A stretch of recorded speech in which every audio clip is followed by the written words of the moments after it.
My hands shook as I fumbled with the car keys, Sophia's terrified whimpers cutting through the chaos in my mind. Derek's words still echoed like poison. Those people will pay good money for you both. Fresh meat always sells well. The gun in his hand had been steady, his eyes cold with a calculation that made my blood freeze.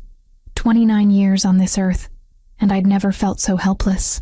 Mommy, I'm scared, Sophia whispered from the passenger seat, her small fingers clutching Mr. Whiskers, the stuffed cat she'd had since birth. Her green eyes, so much like mine, were wide with terror. We're going to be okay, baby, I lied, pulling into Manhattan traffic. The windshield wipers fought against the downpour, each sweep revealing glimpses of a city that suddenly felt hostile. Derek had finally snapped completely. The gambling debts, the cocaine habit, the mounting pressure from people I didn't want to imagine. It had all culminated in tonight's nightmare. I'd met Derek 3 years ago at a hospital fundraiser. He'd been charming then, a decorated police officer who seemed like the stability Sophia and I needed after her father died. What a fool I'd been. The first red flag should have been how quickly he moved in, how eager he was to control our lives. But I'd been lonely, overwhelmed by single motherhood and the demands of my psychology practice. The Bella Notte restaurant appeared like salvation through the rain-streaked windshield, its warm golden light spilling onto the wet streets. I'd driven aimlessly for 20 minutes, but something about this place felt safe. Expensive cars lined the street. Mercedes, BMWs, a gleaming Maserati. People with money, people with power, people who might help us. Come on, sweetheart. I lifted Sophia from the car, her 6-year-old frame trembling against my chest.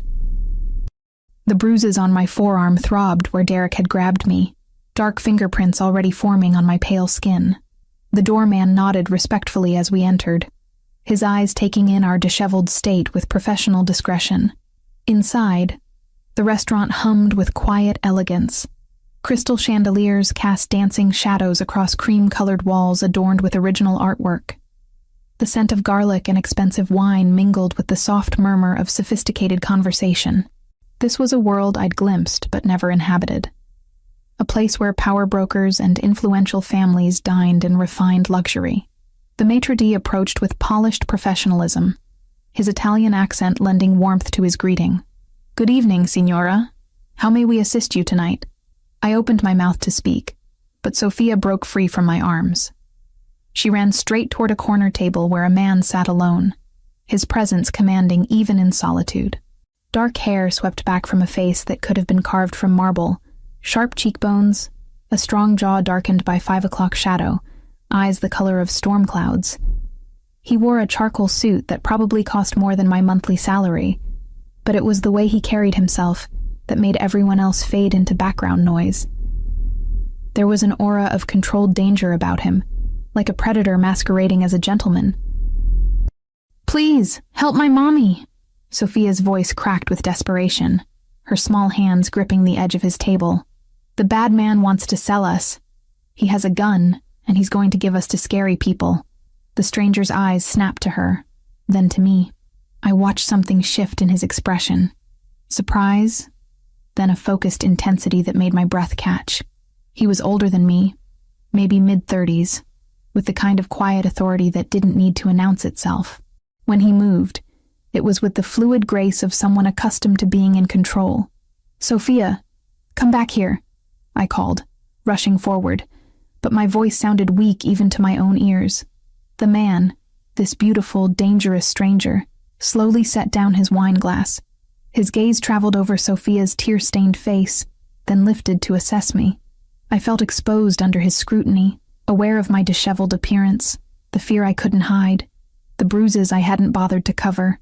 My usually neat auburn hair hung in damp tendrils around my face, and my simple blue dress was wrinkled from our desperate flight. "What's your name, little one?" he asked Sophia, his voice low and surprisingly gentle. There was something in his tone, a careful control that suggested volcanic emotions held in check. "Sophia Wright. That's my mommy, Joanne. The bad man has a gun and he wants to hurt us." Her words tumbled out in a rush, complete trust radiating from her small form. The stranger's jaw tightened almost imperceptibly. A muscle jumped near his temple, the only sign of whatever storm was building behind those granite eyes. He looked past me toward the restaurant's entrance, and I followed his gaze to see Derek's silhouette through the glass doors. My heart hammered against my ribs so hard, I wondered if he could hear it. He followed us, I whispered, instinctively moving closer to Sophia. The man stood in one fluid motion, his full height impressive. He was at least 6'3", broad shoulders filling out his suit jacket perfectly. With movements that seemed almost casual, he reached into his pocket and withdrew a phone. The gesture was unhurried, but there was something predatory in the way his eyes never left Derek's figure outside. "Vincent," he said quietly into the device, his voice carrying an authority that raised goosebumps on my arms. "We have a situation at Bella Notte. 2 guests require immediate assistance. Handle the armed individual in the parking area. Carefully. He's a police officer, but I suspect not a clean one. Standard protocol for threats to civilians under our protection." I stared at him in shock. How had he known Derek was armed? How had he known Derek was a cop? Within seconds, I saw movement through the rain-streaked windows. Black SUVs materialized from the darkness like phantoms, surrounding Derek's beat-up Honda with military precision. Men in dark suits emerged from the vehicles, tall, broad-shouldered figures who moved with the same controlled grace as the man beside me. "Who are you?" I managed to ask, my voice barely above a whisper. His storm-gray eyes met mine, and I saw something flicker there. Calculation, protectiveness, and something darker I couldn't name. Something that should have terrified me but instead made me feel safer than I had in months. "Someone who doesn't tolerate men who threaten children," he replied simply. "Or women who clearly need protection." Through the window, I watched Derek's face change from arrogance to fear as he found himself surrounded. One of the men approached his car window. Tall, silver-haired, with the bearing of someone accustomed to delivering unpleasant news to unpleasant people. "My associate is explaining to your friend that he has 48 hours to disappear from this city," the stranger continued, his tone conversational despite the gravity of his words.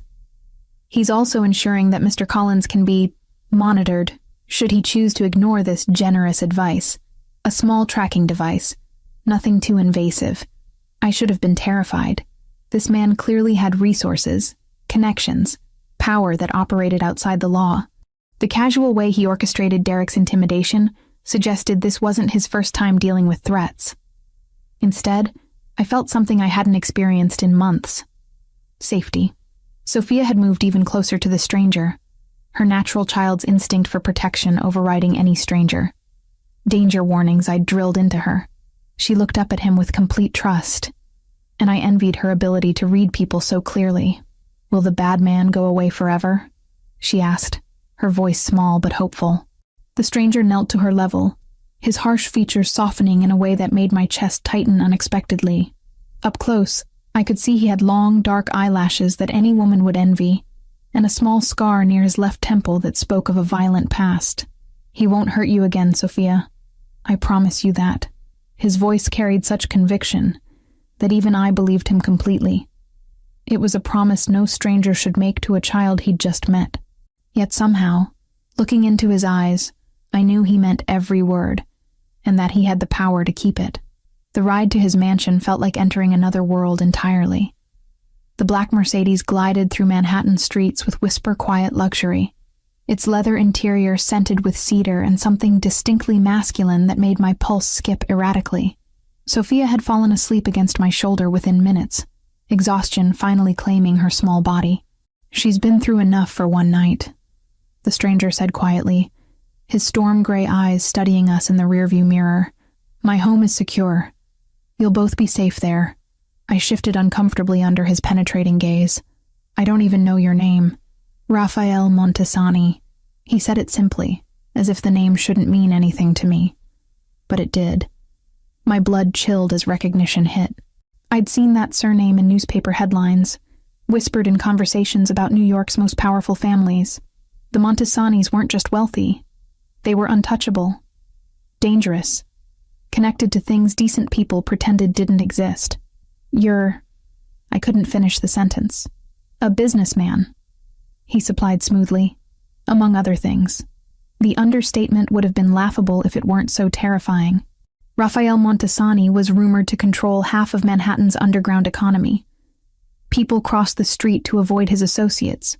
Politicians took his calls at midnight. And now I was in his car, dependent on his protection. Why are you helping us? My voice came out smaller than I intended. His eyes met mine in the mirror again, and I saw something flicker there. Something almost vulnerable beneath the controlled exterior. Children shouldn't be afraid in their own homes, he said finally. Neither should their mothers. The mansion appeared through wrought iron gates that opened silently at our approach. I'd driven past places like this 1,000 times, wondering what kind of lives played out behind those pristine facades. The building rose before us like something from a Gothic novel, all clean lines and towering windows, softly lit from within. Perfectly manicured gardens flanked the circular driveway, where a fountain whispered secrets to the night air. "Welcome to my home," Raphael said, as the car stopped beneath a portico that could have sheltered half my apartment building. A man emerged from the shadows, tall, impeccably dressed, with silver hair and eyes that missed nothing. "Mr. Montesani," he said with a slight Italian accent. "Everything has been prepared as requested. Thank you, Vincent. This is Ms. Wright and her daughter Sophia. They'll be staying with us indefinitely." Vincent's gaze swept over us with professional assessment, taking in our disheveled state without judgment. "Of course, sir. Shall I show them to their quarters?" "In a moment." Raphael moved around the car to open my door, his movements fluid despite his obvious size and strength. When he reached for Sophia, I instinctively pulled back. "I can carry her. She's exhausted, and you're shaking." His observation was matter of fact, not unkind. "Let me help." There was something in his tone, a careful gentleness that didn't match his dangerous reputation. Reluctantly, I allowed him to lift Sophia from my arms. She stirred slightly, then settled against his broad chest with complete trust that both amazed and terrified me. The interior of the mansion was breathtaking. Marble floors gleamed under crystal chandeliers, and original artwork lined walls that soared to impossible heights. But it was the way Raphael moved through this opulent space that commanded attention, like a king surveying his domain, completely at ease with the power that surrounded him. "This way," he said, leading us up a sweeping staircase that belonged in a museum. Sophia barely stirred as he carried her, her small hand clutching the fabric of his expensive suit jacket. Something twisted in my chest as I watched this dangerous man treat my daughter with such careful tenderness. The guest suite he showed us to was larger than my entire apartment. Floor-to-ceiling windows overlooked the garden, and the bed was big enough for 4 people. Raphael laid Sophia down gently, then stepped back to give me space to tuck her in properly. "There's a connecting room if you prefer privacy," he said quietly, "but many find it comforting to stay close the first night." "The first night?" I turned to face him fully. "How long exactly do you expect us to stay here?" His expression grew serious. "That depends on how long it takes to resolve your Derek problem permanently." The way he said permanently sent chills down my spine. What exactly does that mean? Raphael moved to the window, gazing out at his perfectly controlled domain. "Your stepfather isn't just an abusive husband, Joanne. He's a corrupt police officer with dangerous debts to even more dangerous people." "What kind of debts?" "The kind that get paid in blood if they're not satisfied with cash." He turned back to me, his face grave. "Derek Collins owes $200,000 to the Gulf Cartel. Money he lost when a drug shipment he was supposed to protect got intercepted by honest federal agents." My legs gave out. I sank into a nearby chair, mind reeling. Drugs? Derek was involved with drug dealers. Worse, he was their inside man, providing police escort for cocaine shipments, tipping them off about raids, eliminating evidence when necessary. Raphael's voice was clinical, but I caught the disgust underneath. When that last shipment was seized, the cartel held him responsible for the loss. And now he wants to use Sophia and me as, I couldn't say it, collateral. A gesture of good faith while he finds other ways to repay what he owes. Raphael's jaw tightened. "The Gulf Cartel has a particular market for women and children who won't be missed. Derek convinced them you both fit that description." Bile rose in my throat. The man I'd shared a bed with, who'd helped Sophia with her homework, who'd sworn to protect us both. He'd been planning to sell us like cattle. "How do you know all this?" I whispered. "Because the Gulf Cartel operates in my territory. Because Derek reached out to my competitors first, trying to negotiate safe passage through New York. Because when my people investigated the threat to you, they discovered exactly what kind of monster had been living in your home." The casual way he spoke of having people investigate Derek's activities should have terrified me. Instead, I felt a strange sense of relief. For the first time in months, someone with real power was on my side. "What do you want in return?" I asked, because men like Rafael Montesani never did anything without expecting payment. He studied me for a long moment, something unreadable flickering in those storm-gray eyes. "I want you and Sophia to be safe. I want that child to sleep without nightmares. I want you to stop looking over your shoulder every time you leave your house." "That's not an answer." "It's the only answer you're getting tonight." His voice softened as he glanced at Sophia's sleeping form. "Tomorrow we'll discuss the details of your stay here. For now, just rest. You're under my protection, which means you're untouchable." As he moved toward the door, I found myself calling after him. "Why do you care? You don't know us." Raphael paused, his hand on the doorframe. When he looked back, I saw something raw and vulnerable cross his features. "Because some lines should never be crossed," he said quietly. "And men who threaten children cross all of them." The door closed behind him with a soft click, leaving me alone with my sleeping daughter and the growing realization that our lives had just changed forever. Outside those windows lay Rafael Montesani's world, beautiful, dangerous, and completely beyond my understanding. But for the first time in months, I felt truly safe. Morning sunlight streamed through the floor-to-ceiling windows, casting golden patterns across the marble floors of our temporary sanctuary. Sophia had awakened early, her natural curiosity overcoming the trauma of the previous night. She stood at the window in her pajamas, pressing her small hands against the glass as she watched gardeners tend to Raphael's pristine grounds. "Mommy, look at the pretty flowers," she whispered, her voice filled with wonder. "And there's a fountain that sparkles like diamonds." I joined her at the window, wrapping my arms around her small frame. The estate stretched beyond anything I'd ever imagined. Manicured lawns that belonged in magazines, rose gardens that must have cost more than most people's houses, and stone pathways that wound through carefully orchestrated beauty. It was a world so far removed from our modest apartment that it felt like stepping into a fairy tale. "It is beautiful, sweetheart," I agreed, though unease still twisted in my stomach. Beautiful cages were still cages. A soft knock interrupted my thoughts. "Come in," I called, expecting Vincent or perhaps one of the other staff members I'd glimpsed the night before.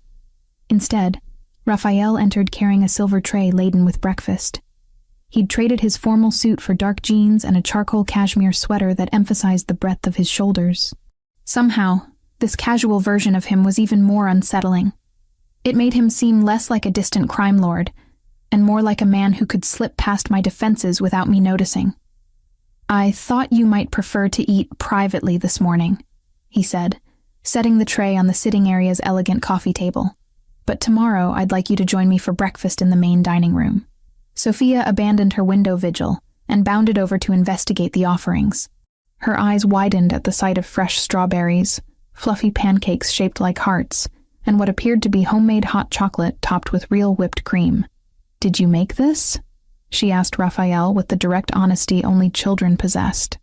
"My chef prepared it," he replied, crouching to her level with that same careful gentleness I'd noticed the night before. "But I told him you might like heart-shaped pancakes." "Was I right?"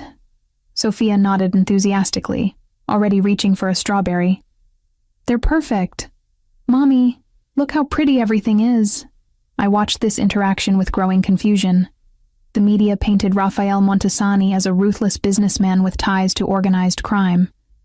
Yet here he was, ensuring a 6-year-old's breakfast included whimsical touches that would make her smile. The contradiction was jarring. "Thank you," I said quietly. "You didn't have to go to such trouble." It wasn't trouble.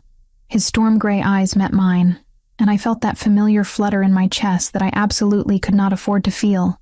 Sophia deserves to feel safe and cared for. As do you. The way he said it, with such quiet conviction, made my throat tighten unexpectedly. When was the last time anyone had cared about my well-being without expecting something in return? I need to call my work, I said, desperate to focus on practical matters. Let them know I won't be in for a while. Already handled.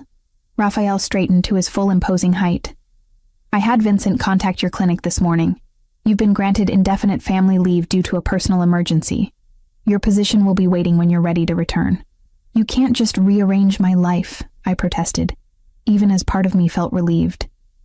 I can when it keeps you alive. His tone brooked no argument. Derek knows where you work, Joanne.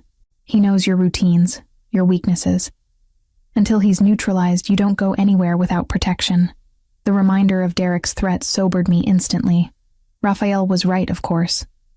My independent streak would have to take a backseat to survival. What about Sophia's school? I asked. She can't miss too much. St. Catherine's Academy has agreed to accept her immediately, Raphael replied. It's a private institution with excellent security protocols. She'll have discreet protection, and their academic standards are far superior to her previous school. I stared at him. St. Catherine's has a waiting list 3 years long, and the tuition is already paid, he finished calmly. Consider it an investment in Sophia's future. Before I could protest further, Sophia tugged on Raphael's sweater. What's that? She asked, pointing to a chess set positioned near the window.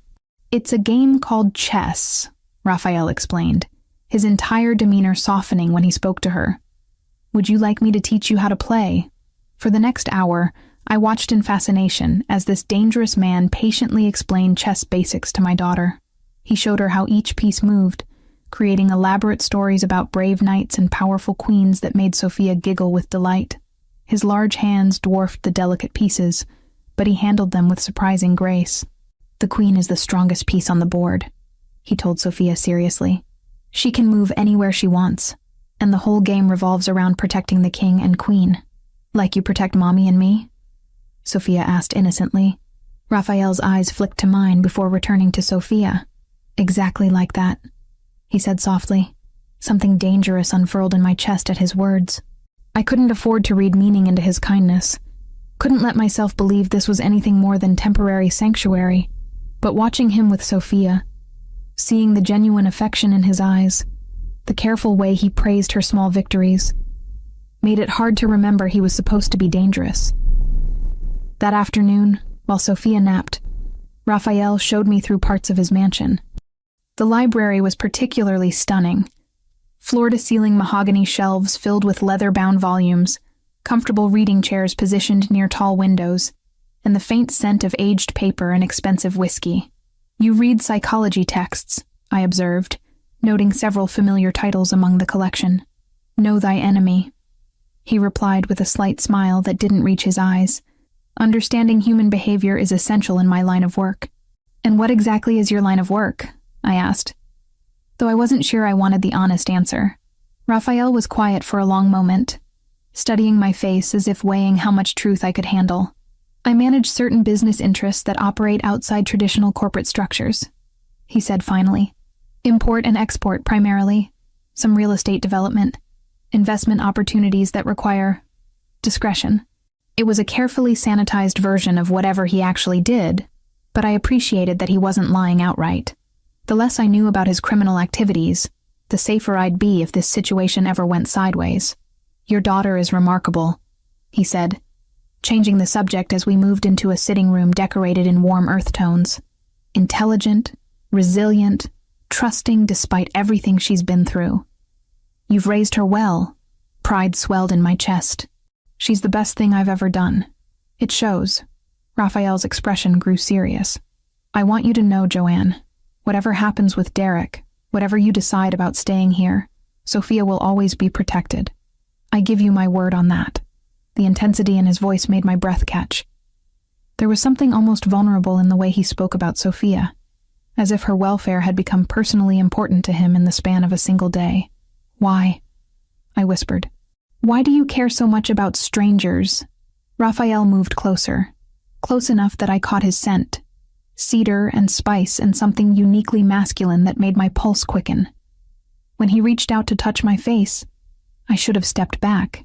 Instead, I found myself leaning into the warmth of his palm. "You're not strangers anymore," he said quietly. "The moment Sophia asked for my help, the moment I saw the fear in your eyes, you became mine to protect." The possessive way he said mine should have alarmed me. Instead, it sent heat spiraling through my veins.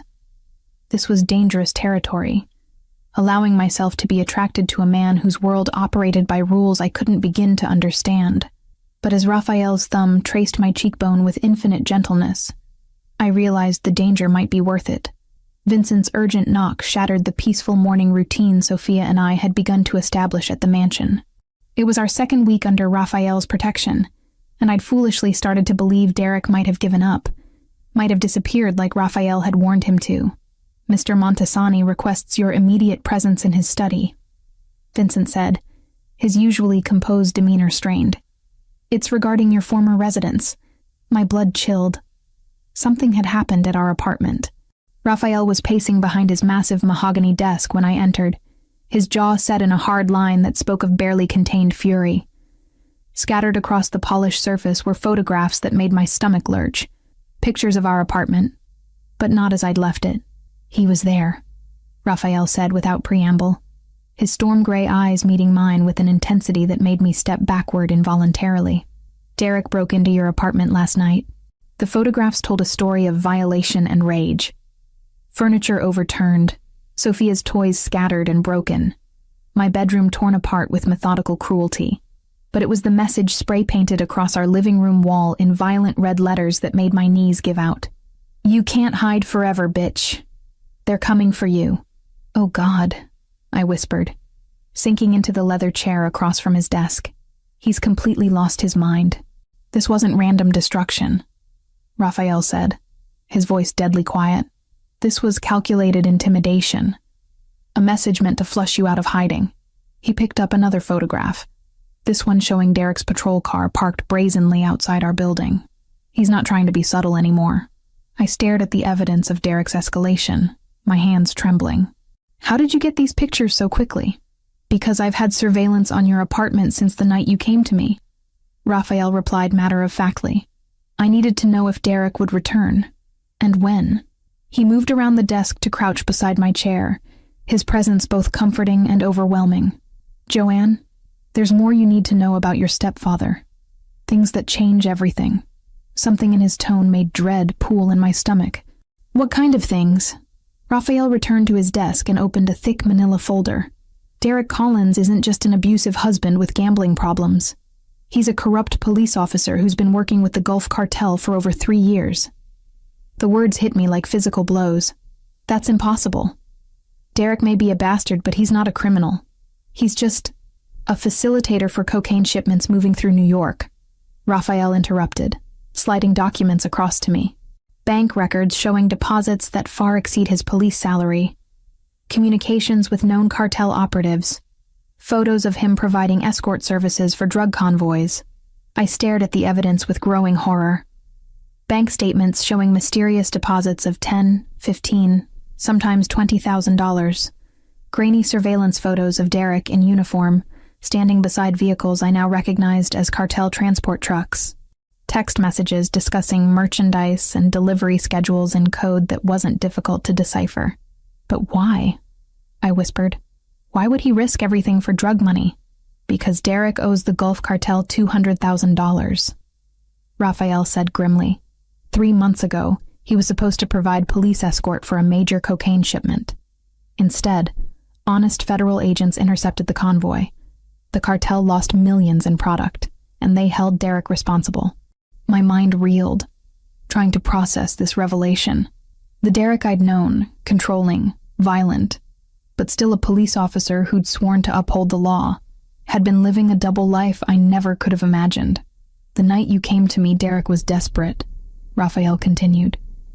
He'd already approached several criminal organizations, trying to negotiate safe passage out of New York. When they all turned him down, he decided to offer the cartel something else as collateral for his debt. "Sophia and me," I realized with dawning horror. "You and Sophia," he confirmed. 2 untraceable women who could disappear without anyone asking difficult questions. The cartel has specific markets for that kind of merchandise. Bile rose in my throat. I pressed my hands to my mouth, fighting the urge to vomit. The man I'd shared a bed with, who'd helped Sophia with her math homework, who'd promised to protect us both. He'd been planning to sell us like cattle to pay his debts. "There's something else," Raphael said quietly, and the gentleness in his voice made me look up. "Something about Sophia's father." My heart stopped. "Michael? What about Michael? He died in a car accident 4 years ago."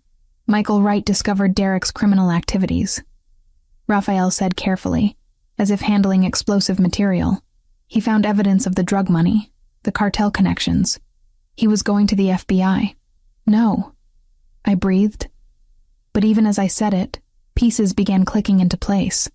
Michael's increasing paranoia in the weeks before his death, his insistence that something was wrong with Derek, his refusal to let Derek babysit Sophia anymore. "Derek sabotaged your husband's car," Raphael said with devastating gentleness, "made it look like brake failure. Michael Wright didn't die in an accident, Joanne. He was murdered to keep him quiet." The words hit me like a freight train. Everything I'd believed about my life, about Michael's death, about Derek's place in our family. All lies. I doubled over in my chair, grief and rage warring in my chest until I couldn't breathe. "I'm sorry," Raphael said, and suddenly he was kneeling beside me, his large hands gentle on my shoulders. "I'm so sorry you had to learn this way. He killed Michael," I sobbed, the reality finally sinking in. "He killed my husband, and then he married me. He's been planning this all along, hasn't he? Getting close to us, gaining our trust, waiting for the right moment to—" "Hey," Raphael said firmly, his hands framing my face, forcing me to look at him. "Listen to me. Derek Collins will never touch you or Sophia again. I give you my word on that." Something in his voice, a lethal promise that went beyond mere protection, made me believe him completely. This man, this dangerous stranger, who'd become our sanctuary, would kill Derek without hesitation if necessary. And God help me, I was grateful for it. "I should have known," I whispered, tears streaming down my cheeks. "I should have seen the signs, should have protected Michael, should have—" "Stop." Raphael's thumbs brushed away my tears with infinite tenderness.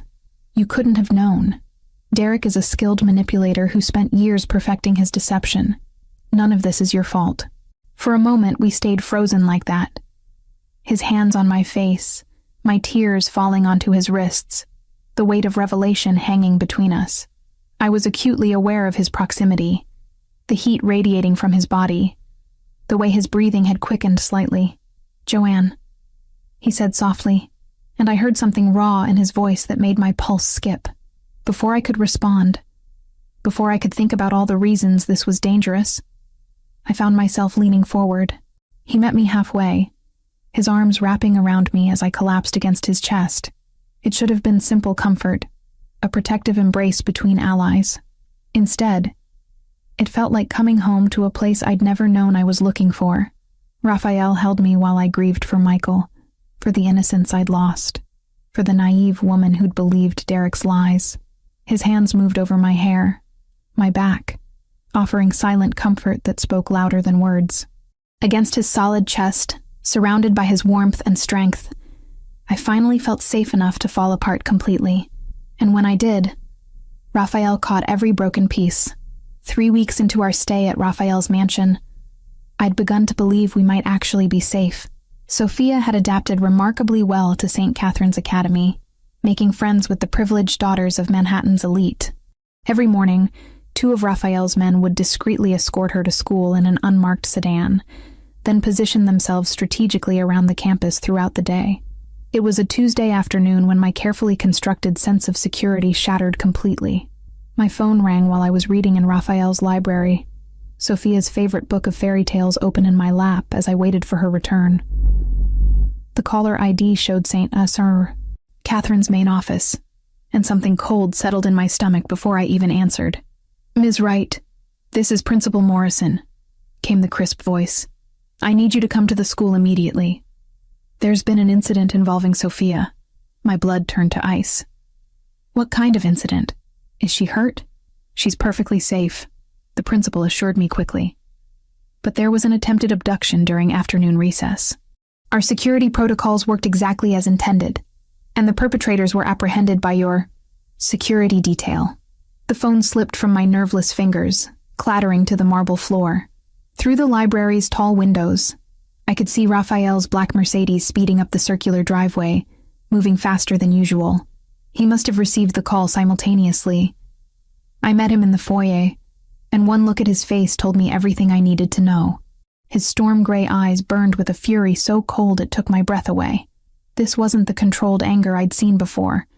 This was something primal, deadly, barely contained beneath his civilized exterior.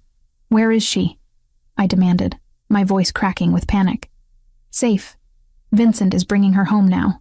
Raphael's voice was carefully modulated, but I could hear the volcanic rage simmering beneath. 2 men tried to take her from the playground. They had a van waiting, sedatives, zip ties, professional equipment. The clinical way he described the attempted kidnapping made my knees weak. I gripped the marble banister to keep from falling. "Gulf Cartel?" I whispered. "Derek's friends," Raphael confirmed, and something in his tone made me step back instinctively. "They were going to drug my little girl and stuff her into a van like a piece of cargo." The possessive way he said "my little girl" should have alarmed me. Instead, it filled me with fierce gratitude. Sophia had become precious to him, not just as my daughter, but as someone he genuinely loved and would die to protect. The front door opened, and Vincent entered carrying Sophia in his arms. She was crying, her small face pressed against the older man's shoulder, but she appeared physically unharmed. The moment she saw Raphael, she reached for him with desperate urgency. "Papa Rafa," she sobbed, using the name she'd started calling him the week before. "The bad men tried to take me, but Uncle Vincent scared them away." Raphael gathered her against his chest with infinite gentleness, his large hand stroking her hair as he murmured soothing words in Italian. But over Sophia's head, his eyes met mine, and I saw something that chilled me to the bone. This was a man preparing for war. "What happened to the men who tried to take her?" I asked Vincent quietly. "Detained for questioning," Vincent replied with diplomatic vagueness that told me everything I needed to know. That evening, after Sophia had been fed, bathed, and tucked safely into bed with extra security posted outside her room, I found myself unable to sleep. The attempted kidnapping had shattered any illusion of safety I'd been clinging to. Derek wasn't giving up. He was escalating, becoming more desperate and dangerous. I padded barefoot through the mansion's corridors, drawn toward the warm light spilling from Raphael's study. The door was slightly ajar, and I could see him standing at the window, a glass of whiskey untouched in his hand. He'd shed his suit jacket and rolled up his sleeves, revealing powerful forearms that spoke of violence held in check. "You should be sleeping," he said without turning around, somehow sensing my presence. "So should you." I stepped into the study, closing the door behind me. The space felt intimate in the low lamplight, filled with the scent of leather and expensive whiskey. Raphael turned to face me, and I caught my breath at the raw emotion in his expression. This man who controlled half of Manhattan with ruthless efficiency looked haunted, vulnerable in a way that made my chest ache. "I failed her," he said quietly. "I promised Sophia she would be safe, and I almost lost her today." "You didn't fail anyone," I said firmly, moving closer. "Your men stopped them. She's upstairs sleeping peacefully because you protected her. Derek has crossed every line," Raphael continued, his voice dropping to a dangerous whisper. "First he terrorizes you, then destroys your home, and now he tries to steal my daughter. There's only one way this ends." The possessive claim over Sophia should have bothered me. Instead, it filled me with warmth. She was his daughter now, in every way that mattered. "Raphael," I said softly, reaching out to touch his arm. The contact sent electricity racing up my spine, and I saw his pupils dilate in response. "You shouldn't be here," he warned, but he didn't step away. "Not tonight. I'm not thinking clearly. Maybe that's exactly what you need," I whispered, stepping closer until I could feel the heat radiating from his body. to stop thinking and just feel. Something snapped in his expression. Before I could draw another breath, his hands were framing my face, his mouth crashing down on mine with desperate hunger. The kiss was everything I'd imagined, and nothing I'd prepared for. Fierce, consuming, tasting of whiskey and dangerous promises. His arms wrapped around me, pulling me against the solid warmth of his chest as I melted into him completely. This was madness. Kissing a man whose world operated by rules I couldn't understand. But his mouth on mine felt like coming alive after months of merely existing. Joanne. He breathed against my lips, his voice rough with desire. You have no idea what you do to me. Before I could respond, the study door burst open. Vincent stood in the doorway, his usually composed expression tight with urgency. Sir, we have a situation, he announced, then stopped short when he realized what he'd interrupted. Forgive me, but this cannot wait. Raphael's arms tightened around me protectively before he reluctantly released me. What is it? Derek Collins has made contact with Gulf Cartel leadership. They're demanding immediate delivery of the collateral he promised, or they'll take alternative collection methods. Our sources suggest they're planning to escalate significantly within the next 24 hours. The blood drained from Raphael's face. How significantly? Direct assault on this residence, Vincent replied grimly. They know you have the woman and child here, and they're willing to go to war to collect them. Raphael was quiet for a long moment, his jaw working as he processed this information. When he finally spoke, his voice carried the weight of absolute decision. Prepare the safe house. I want Joanne and Sophia moved within the hour. No, I said firmly, surprising both men. I'm not running anymore, and I'm not letting you face this alone. Raphael turned to me, his eyes blazing with equal parts admiration and frustration. This isn't your fight. It became my fight the moment Derek decided to sell my daughter, I replied. Go handle Derek, end this nightmare, but come back to us. The words hung in the air between us, heavy with implication. This wasn't just about protection anymore. Somewhere in the past 3 weeks we'd become a family. Unconventional, dangerous, but real. Raphael cupped my face in his hands, pressing his forehead to mine. Derek has gone too far, he said quietly, his voice carrying lethal promise. No one touches what's mine and lives to tell about it. As he strode from the study with Vincent at his side, I pressed my fingers to my lips where the taste of him still lingered. Whatever was coming, I knew our lives would never be the same. But for the first time since this nightmare began, I wasn't afraid of the future. I was ready to fight for it. Raphael left the mansion before dawn, his movements silent and predatory as he prepared for what he knew would be the final confrontation. I watched him from our bedroom window as he descended the front steps, his tall frame cutting an imposing silhouette against the pre-dawn darkness.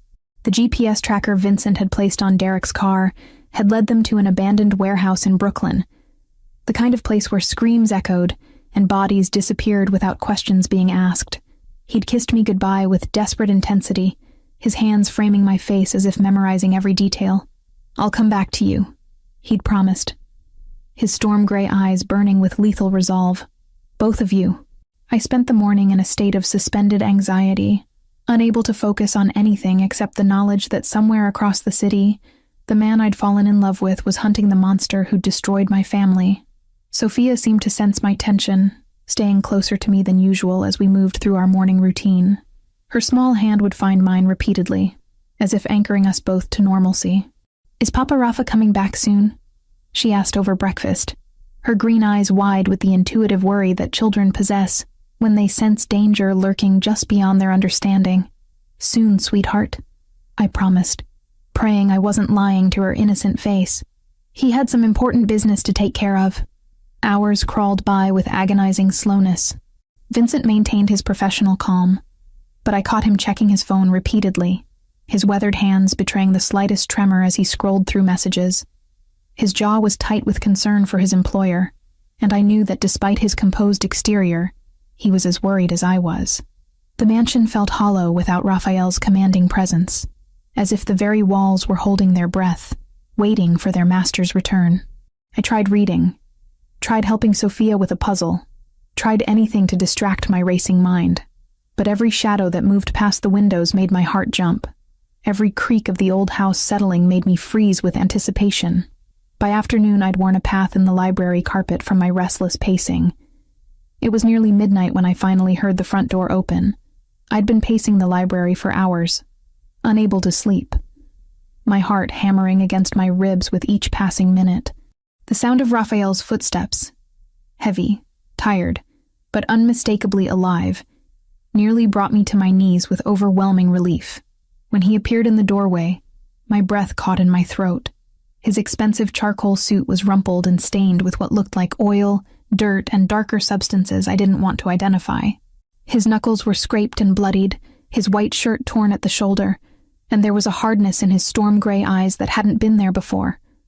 A coldness that spoke of violence witnessed and justice delivered. But he was whole, uninjured, breathing, alive. "It's over," he said simply, his voice rough with exhaustion and something darker, more primal. "Derek won't be a problem anymore. Not for you, not for Sophia, not for anyone." I searched his face, looking for answers to questions I wasn't sure I wanted to ask. The man before me looked like a warrior returning from battle, transformed by what he'd done in those Brooklyn shadows. "What happened?" I whispered, moving closer despite the dangerous aura that surrounded him like smoke.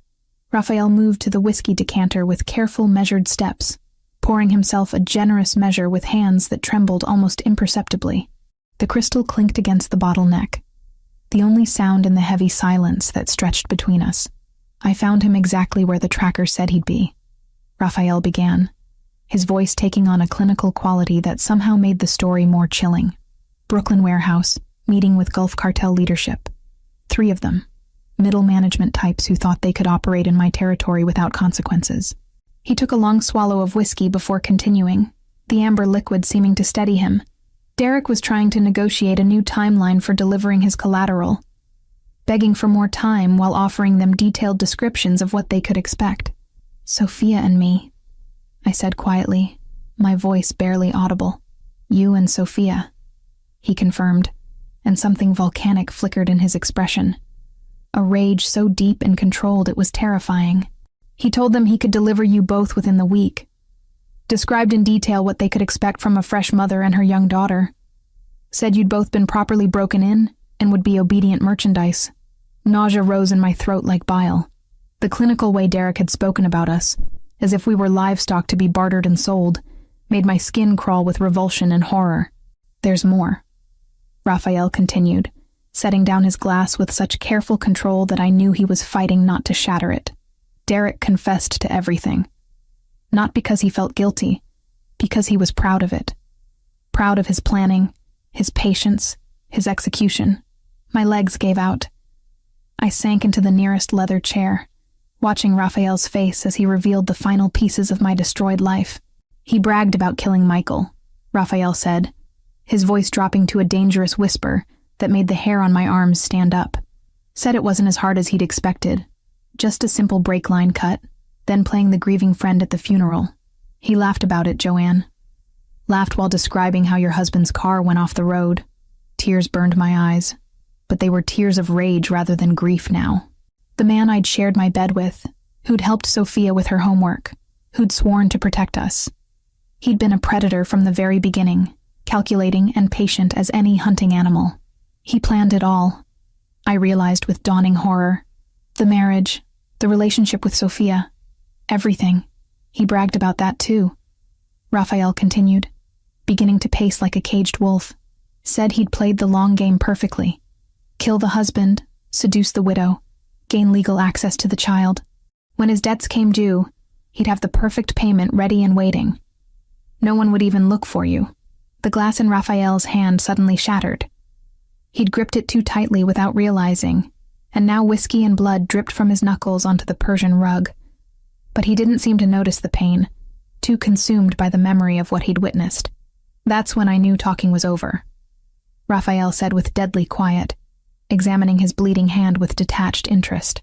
"When he looked at those cartel bastards and laughed while describing how he was going to drug you both for easier transport. Said Sophia would fetch top dollar in their markets because she was young and untouched. What did you do? I whispered, though part of me already knew. Raphael's eyes met mine, and I saw something raw and protective there that took my breath away. Love and violence intertwined in a way that should have terrified me, but instead made me feel safer than I'd ever felt in my life. I handled a loose end, he said simply, his voice carrying the weight of absolute finality. Derek Collins will never threaten you or Sophia again. Neither will the Gulf Cartel members who were stupid enough to think they could operate in my territory, trafficking in children. I should have been horrified. A normal woman would have demanded details, called the police, run screaming from a man who could speak so casually about taking multiple lives. Instead, I felt only overwhelming relief washing over me like a cleansing tide. The nightmare that had consumed my life for months was finally, truly over. Thank you, I said quietly, meaning it with every fiber of my being. Raphael looked genuinely surprised by my response, as if he'd expected condemnation rather than gratitude. You're not afraid of me? I stood and moved toward him, my heart pounding with something that had nothing to do with fear and everything to do with love, desire, and desperate relief. I'm afraid of losing you, I admitted, my voice breaking slightly. I'm afraid of what my life would be like without you in it. Without us. Something fundamental shifted in his expression. The hardness melted away like ice in sunlight, replaced by raw vulnerability that made my chest ache with tenderness. Joanne, he said, my name a prayer on his lips. You saved us, I continued, stepping closer until I could feel the heat radiating from his powerful body. You protected Sophia when no one else could. You gave us a home, a family, a future when we had nothing. His hands came up to frame my face, thumbs brushing away tears I hadn't realized were falling. His touch was infinitely gentle despite the blood on his knuckles, despite what those hands had done tonight in service of our protection. You gave me something worth fighting for, he said softly, his voice rough with emotion. Worth killing for, worth changing my entire life for. When he kissed me this time, it wasn't desperate or urgent like our previous encounters. It was claiming, possessive, full of promises that had nothing to do with mere protection and everything to do with forever. His mouth moved against mine with reverent hunger, as if he was memorizing the taste of victory and homecoming combined into one perfect moment. Mine, he murmured against my lips, the word carrying weight of ownership and worship combined into something sacred. Yours, I agreed completely, surrendering to the truth we'd both been fighting. Always yours. What followed was inevitable, beautiful, and utterly transformative. Raphael made love to me with the desperate intensity of a man who'd almost lost everything precious to him. And I gave myself to him with the abandon of a woman finally free to love without fear. A morning news anchor's voice drifted through the mansion's breakfast room, her crisp, professional tone at odds with the intimate scene unfolding at Raphael's dining table. Sophia sat perched on Raphael's lap, carefully spreading jam on her toast, while he helped steady her small hands. The domestic normalcy of the moment felt surreal after everything we'd been through. Body of NYPD Detective Derek Collins was discovered in a Brooklyn warehouse early this morning. Sources close to the investigation suggest Collins may have been involved in drug trafficking operations connected to the Gulf Cartel. The case has been classified as gang-related violence, and the investigation has been expedited through federal channels. I reached for the remote, but Raphael's hand covered mine gently. Let it finish, he said quietly.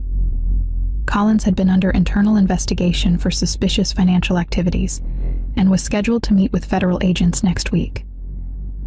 Police Commissioner Janet Martinez stated that while the department doesn't condone vigilante justice, Collins' death appears to be the result of criminal associations rather than his police work. The case is expected to be closed within days. Raphael turned off the television with deliberate calm. Sophia continued eating her breakfast, blissfully unaware that the bad man who'd terrorized us was now permanently gone. For her, life had simply become safe, stable, and filled with love. It's really over, I whispered, the weight of Derek's death settling over me. Not grief, I felt no sorrow for the man who'd murdered my husband and planned to sell my daughter, but relief so profound it left me lightheaded. "It's over," Raphael confirmed, his storm-gray eyes meeting mine across the table. "You and Sophia are completely safe now." 1 month had passed since that night in Brooklyn. 1 month of waking up in Raphael's arms, of watching Sophia blossom under his devoted attention, of slowly accepting that our nightmare had truly ended. The bruises on my arms had faded, replaced by gentle marks from Raphael's loving touch. Sophia's nightmares had stopped, replaced by peaceful sleep in her beautiful room, surrounded by books and toys Raphael seemed to delight in providing. But questions lingered in the quiet moments. What kind of life were we building together? What kind of future could I give Sophia in Raphael's dangerous world? "Mommy, can Papa Rafa come to my school play next week?" Sophia asked, syrup decorating her chin as she grinned up at me.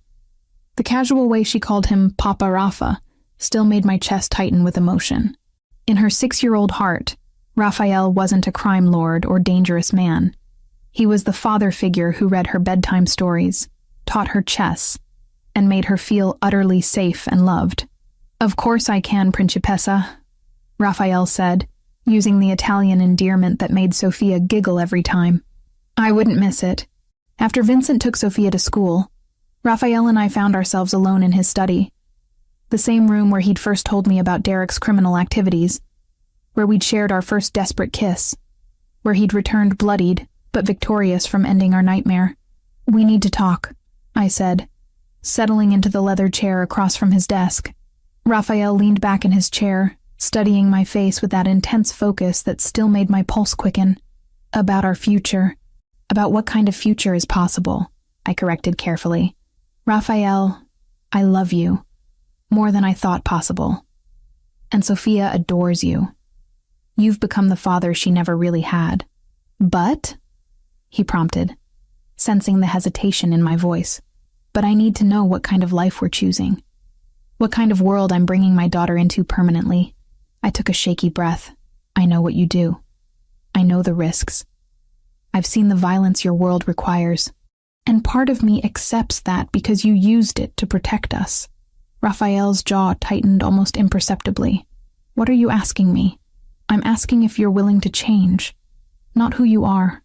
I fell in love with exactly who you are. But how you live. The dangerous parts of your business. The illegal activities. Can you step back from those gradually?" For a long moment, Raphael was quiet, his fingers steepled as he considered my words. When he finally spoke, his voice carried a weight I'd never heard before. 6 months ago, if anyone had asked me to consider leaving my family's traditional businesses, I would have laughed. He said slowly, "The Montesani name has been synonymous with power in this city for 3 generations. I inherited an empire built on strength, fear, and absolute control." He stood and moved to the window overlooking his manicured grounds, hands clasped behind his back. "Then a terrified little girl ran up to my table in a restaurant and begged me to save her mother," he continued. "And everything I thought I knew about what mattered changed in an instant." My heart clenched at the raw emotion in his voice. "You want to know what kind of man I'm willing to become for you and Sophia?" Raphael turned to face me, and I saw something vulnerable and determined in his expression. "I'm willing to become the man Sophia already thinks I am. The man who makes you feel safe without having to spill blood to do it." "What does that mean practically?" I asked softly. "It means gradually transferring my family's less legitimate operations to my associates who are better suited for that life," Raphael explained, moving back to sit on the edge of his desk closer to me. "It means focusing on our legal businesses, real estate development, legitimate import, export, the restaurant chains.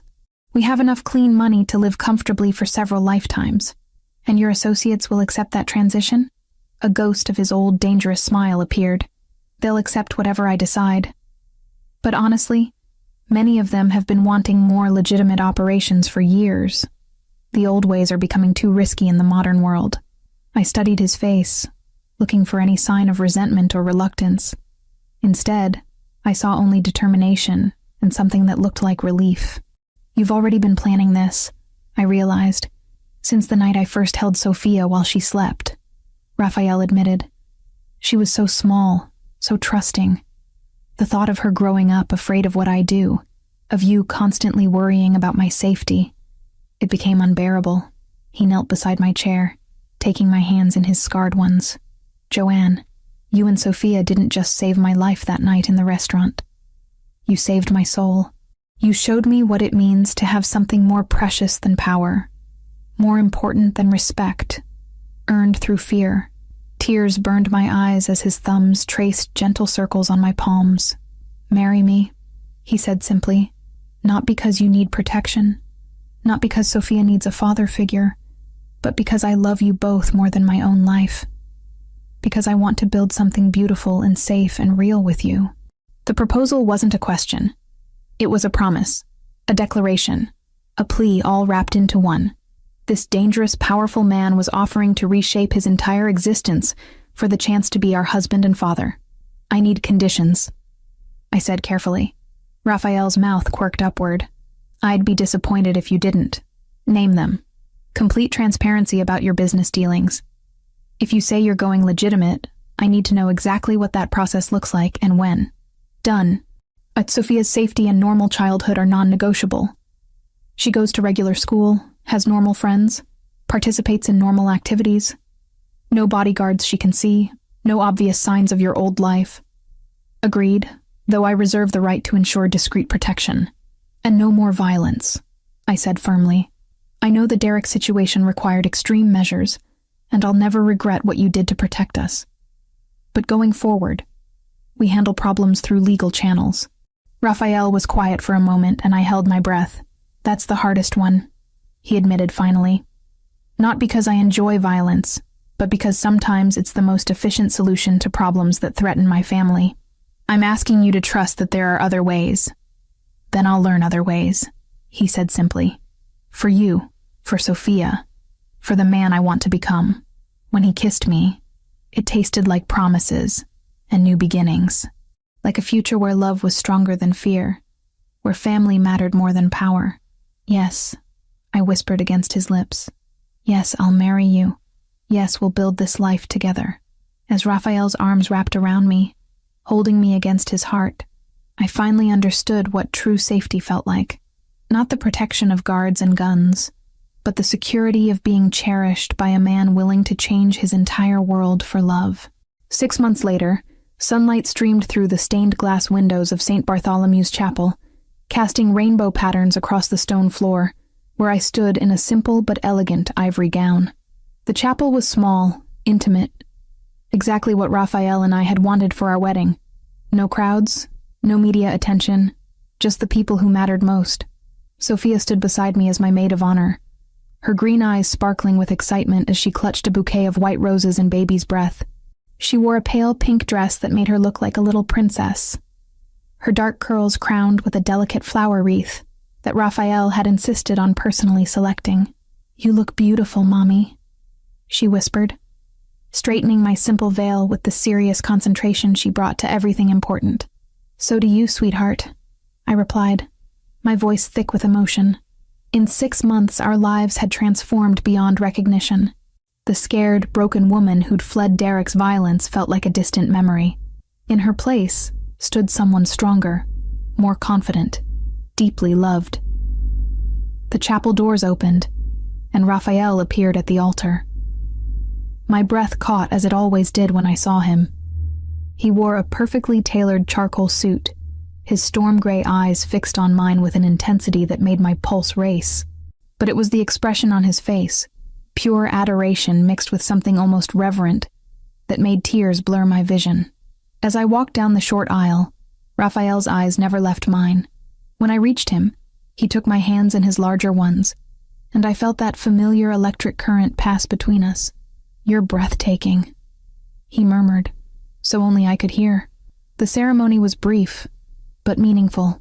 We'd written our own vows, and when Raphael spoke about promising to love and protect both Sophia and me for the rest of his life, his voice broke slightly. When I promised to build a future with him based on trust, love, and family, Sophia reached up to squeeze both our hands, making the small congregation of Vincent, the household staff, and a few of Raphael's closest associates smile through their tears. The moment Father McKenna pronounced us husband and wife, Raphael cupped my face in his hands and kissed me with such tenderness that the chapel seemed to fade away entirely. When we broke apart, Sophia launched herself into our arms, creating a three-way hug that felt like the seal on our new beginning. "Now you're really my papa forever," Sophia declared against Raphael's shoulder, making him close his eyes briefly as emotion overwhelmed him. "Forever and always, Principessa," he promised.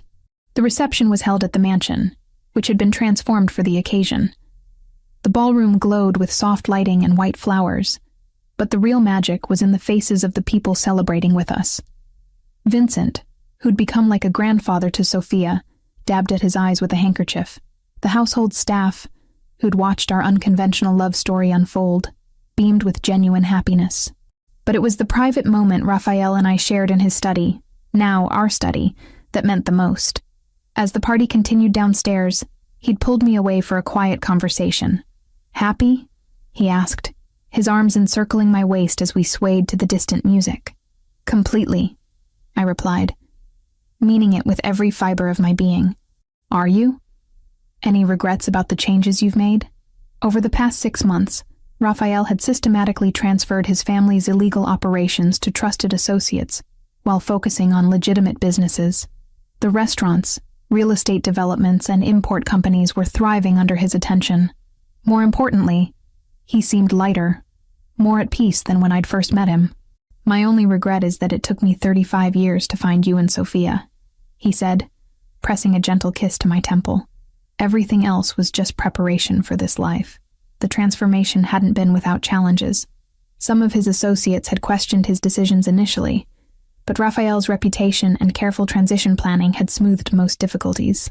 He'd also surprised me by genuinely embracing a more conventional lifestyle, attending Sophia's school events, taking family vacations, even learning to cook simple meals when he wanted to give the staff time off. "Speaking of Sophia," I said with a smile, "she's been asking some very pointed questions about when she might get a baby brother or sister." Raphael's eyes darkened with an intensity that made my breath catch. "And what have you told her?" "That these things take time," I replied teasingly, "but maybe not too much time." His sharp intake of breath was audible. "Joanne, are you saying—" "I'm saying that Dr. Martinez confirmed it yesterday. Sophia's going to be a big sister in about 7 months." For a moment, Raphael simply stared at me in stunned silence. Then he swept me into his arms, spinning me around as his face broke into the most genuine smile I'd ever seen from him. "A baby," he whispered against my hair. "Our baby. Are you happy?" I asked, suddenly nervous. We'd discussed children in abstract terms, but the reality was different. "I'm beyond happy. I'm grateful, blessed, completely overwhelmed with love for you." He set me down gently, his hands immediately moving to rest protectively over my still flat stomach. "Does Sophia know?" "Not yet. I wanted to tell you first. But I think she suspects something. She's been extra clingy lately, and she asked me yesterday if I felt sick because I was growing a person like her friend's mom." Raphael laughed, the sound rich and joyful. "She's too smart for her own good. She gets that from her father," I said, meaning him completely, because that's what he was now. Sophia's father, in every way that mattered. The evening wound down with Sophia falling asleep in Raphael's arms as we sat by the fireplace in our renovated family wing. He'd transformed an entire section of the mansion into a warm, comfortable space designed around family life, rather than intimidating grandeur. Soft sofas, built-in bookshelves filled with children's literature, a play area where Sophia could spread out her art projects. It was everything I'd never dared to dream of. "I should put her to bed," Raphael murmured, but made no move to disturb our sleeping daughter. "In a minute," I said, settling more comfortably against his free arm. "I love watching you two together." "She saved me," Raphael said quietly. "That night in the restaurant, when she ran up to my table asking for help, she saved my soul without even knowing it." "You saved each other," I corrected. "You showed her what a real father looks like, what unconditional love and protection feel like." Outside the windows, snow had begun to fall, blanketing the grounds in pristine white. The mansion felt like a fortress, but not the cold, intimidating kind it had once been. Now it was a sanctuary filled with love, laughter, and the promise of new life growing within me. "Do you ever think about Derek anymore?" Raphael asked unexpectedly. I considered the question seriously, sometimes, but not with fear or anger. He's just a shadow from a past life, a cautionary tale about how wrong things can go when you ignore red flags. What he did to Michael, what he planned for Sophia and me, it's just proof of how precious this life we've built really is. Raphael's arm tightened around me protectively. He can never hurt any of us again. I know, and I'm grateful for what you did to ensure that, even if we never speak of it directly. As if sensing our conversation, Sophia stirred in Raphael's arms, her green eyes fluttering open. Are we going to live happily ever after now? She asked with the simple directness of childhood. Raphael and I exchanged a look over her head, communicating without words the depth of our love and commitment. Yes, Principessa, Raphael said softly. We're going to live happily ever after. And as Sophia smiled sleepily and snuggled back into his arms, I knew he was right. Our fairy tale hadn't started with a princess in a tower or a knight in shining armor. It had started with a terrified mother and daughter asking a dangerous stranger for help. But the ending, this perfect moment of peace, love, and family, was more beautiful than any storybook could have imagined. Tomorrow would bring new challenges, new joys, new adventures. But tonight, wrapped in Raphael's arms with our daughter safe between us and our unborn child growing beneath my heart, I had everything I'd ever wanted and more than I'd ever dared to dream. We were home. We were safe. We were loved. And Derek Collins was nothing more than a bad dream that could never touch us again.